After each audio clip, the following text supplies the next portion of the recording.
உக்கிரபாண்டியன் நீதிநெறி தவறாமல் மதுரையை ஆட்சி செய்து வந்தான். அப்பொழுது ஒரு சமயம் மழையானது மூவேந்தர்கள் ஆட்சி செய்யும் தமிழ்நாட்டில் பொய்த்தது. ஆகையால் தமிழ்நாட்டில் நீர்வளமின்றி பஞ்சம் உண்டானது. நாட்டு மக்களின் துயர் தீர்க்க எண்ணிய மூவேந்தர்களும் பொதிகை மலையில் வசித்த அகத்தியரின் உதவியை நாடிச் சென்றார்கள். அகத்தியரும் கோள்களின் நிலையையும் காலநிலையையும் ஆராய்ந்து மூவேந்தர்களிடமும் அடுத்த 12 ஆண்டுகளுக்கு மழை பெய்யாது, ஆதலால் நீங்கள் மழைக்கடவுள் வர்ணனுக்கு தலைவனான இந்திரனிடம் மழையை பெய்யச் செய்யுமாறு கேளுங்கள் என்று கூறினார். மூவேந்தர்களும் அகத்தியரிடம், நாங்கள் இந்திரனை சந்திக்க வேண்டுமென்றால் இந்திரலோகம் செல்ல வேண்டும், நாங்கள் எப்படி இந்திரலோகத்திற்கு செல்வது என்று கேட்டார்கள். அதற்கு அகத்தியர், நீங்கள் மூவரும் சோமவார விரத வழிபாட்டினை பின்பற்றி சிவபெருமானின் திருவருளை பெற்று இந்திரலோகத்தை அடையுங்கள் என்று கூறினார். தமிழ் மூவேந்தரும் சோமவார விரத முறையை விளக்குமாறு அகத்தியரிடம் கேட்டுக்கொண்டார்கள். சோமவார விரத முறையை பின்பற்ற விரும்புபவர்கள் கார்த்திகை மார்கழி மாதங்கள் மற்றும் 2 அமாவாசை சேர்ந்து வரும் மாதங்களை தவிர ஏனைய மாதங்களில் திங்கட்கிழமைகளில் இந்த விரதத்தை துவக்கலாம். இதற்காக விரதம் தொடங்கும் திங்கட்கிழமைக்கு முந்தைய ஞாயிற்றுக்கிழமைகளில் இரவில் உணவு உண்ணாமல் நிலத்தில் படுத்து உறங்க வேண்டும். திங்கட்கிழமை அதிகாலையில் எழுந்து சொக்கநாதரை மனதில் நினைத்து அன்றைய கடன்களை முடித்து பொற்றாமரை குளத்தில் நீராடி வெந்நீர் அணிந்து கொள்ள வேண்டும். மந்தாரை, முல்லை, இருவாட்சி, ஜாதி மல்லிகை மலர்களால் விநாயகரை வழிபட்டு பின் சொக்கநாதரை முறைப்படி வழிபட வேண்டும். பின் பஞ்சாமிர்தம், பஞ்சகவியம், நறுங்கனித்தேன், சந்தன குழம்பு, குளிர்ந்த தூய நீர் ஆகியவற்றால் இறைவனுக்கு அபிஷேகம் செய்ய வேண்டும். அழகிய வெண்பட்டு, பச்சை கற்பூர சுண்ணம், சந்தனம், மல்லிகை உள்ளிட்ட மணமுள்ள மாலை ஆகியவற்றை அணிவிக்க வேண்டும். பொன்னாலான அணிகலன்களை இறைவனுக்கு அணிவிக்க வேண்டும். பலவித பலகாரம், பானகம், மணமிக்க தாம்பூலம் ஆகியவற்றை படைத்து தீப தூப ஆராதனைகள் செய்து வில்வத்தால் அர்ச்சித்து மனமுருக வழிபாடு நடத்த வேண்டும். பின் தானங்கள் பலவற்றை கொடுக்க வேண்டும். இவ்வாறு வழிபட்டால் நல்ல திருமணப்பேறு, நல்ல மக்கட்பேறு, நல்ல வாக்கு, கல்வி, பொருள், இனிய போகம், பகைவரை வெற்றி கொள்ளும் தன்மை, இந்த பிறவிலேயே அரசுரிமை, இதுபோன்ற பிற நலன்கள் கிடைக்கும்.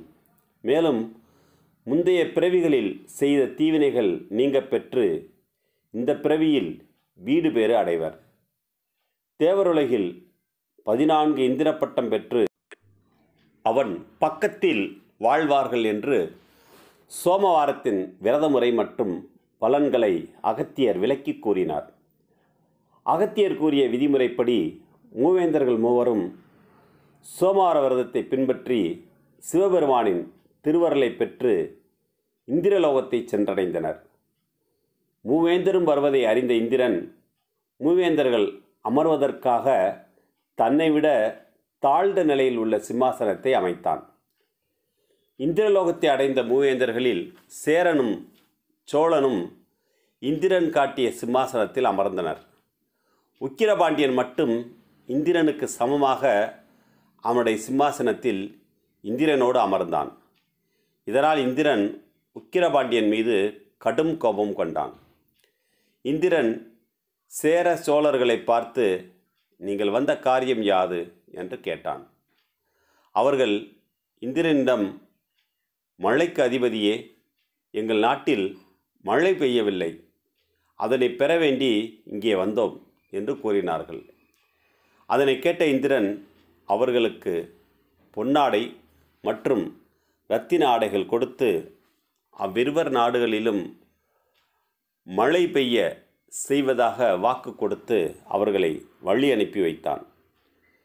தனக்கு இணையாக அமர்ந்திருந்த உக்கிரபாண்டியனை நோக்கிய இந்திரன் அவனை அவமானப்படுத்த எண்ணி ஒரு சூழ்ச்சியை செய்தான்.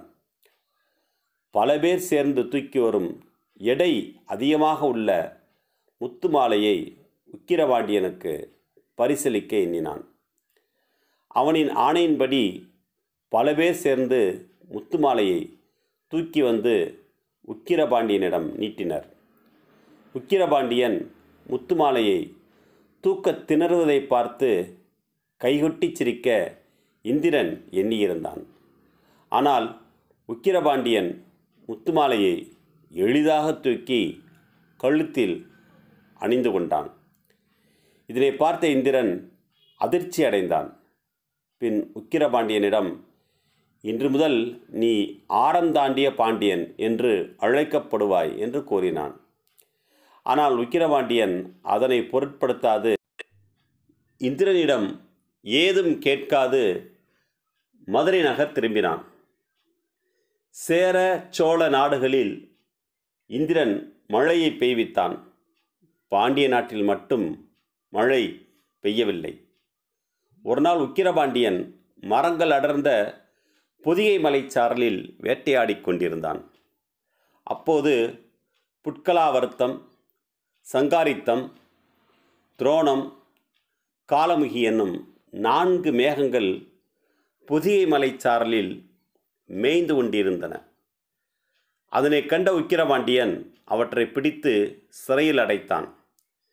இதனை அறிந்த இந்திரன் கடும் கோபம் கொண்டான். உக்கிரபாண்டியன் மீது போர் தொடுத்தான். பாண்டியனின் படைகளும் இந்திரனின் படைகளுக்கு நேருக்கு நேராக நின்று போரிட்டனர். போரின் போது உக்கிரபாண்டியன் இறைவனான சுந்தரபாண்டியன் அளித்த வாளை இந்திரனை நோக்கி வீசினான். வாள் இந்திரன் அணிந்திருந்த கிரீடத்தை சிதைத்தது. அதனை கண்ட இந்திரன், நான் முன்னர் சோமசுந்தரரை வழிபட்டதன் பலனாக என்னுடைய தலை இன்று தப்பியது என்று எண்ணி போர்க்களத்தை விட்டு வெளியேறி தேவலோகத்தை அடைந்தான். பின்னர், உனது நாட்டில் மழையை பொழிவிக்கிறேன், நீ என்னுடைய மேகங்களை திருப்பித் தருவாயாக என்று ஓலை ஒன்றை அனுப்பினான். இந்திரன் அனுப்பிய ஓலையை நம்பாததால் மேகங்களை விடுவிக்க உக்கிரபாண்டியன் மறுத்துவிட்டான். பாண்டிய நாட்டு வேளாளன் ஒருவன், அரசே, இந்திரனின் செய்திக்கு நான் பிணை. இந்திரன் என்னை நன்கு அறிவான். ஆதலால் நீங்கள் மேகங்களை விடுதலை செய்யுங்கள் என்று கூறினான். உக்கிரபாண்டியனும் மேகங்களை விடுவித்தான். பின்னர் இந்திரன் பாண்டிய நாட்டில் மழையை பெய்யச் செய்து நாட்டை வளமாக்கினான். மழையால் பாண்டிய நாடு செழித்து பொலிவு பெற்றது. சிவபெருமான் இந்த திருவிளையாடலை செய்து இதன் மூலம் உலகிற்கு அளித்த நன்மை. சோமவாரம் எனப்படும் திங்கட்கிழமைகளில் சிவபெருமானை வழிபடும் முறை மற்றும் அதற்கான பலன்களை அருளினார். மேலும் வலிமை மிக்கவர்கள் தங்களை விட வலிமை குறைந்தவர்களை துன்புறுத்தும் வகையில் நடந்து கொண்டால் இறைவனின் அருளால் வலிமை மிக்கவர் தண்டிக்கப்படுவார்கள் என்பதே இந்த திருவிளையாடல் மூலம் சிவபெருமானால் நமக்கு உணர்த்தப்படும் நியதி. ஓம் நமச்சிவாய.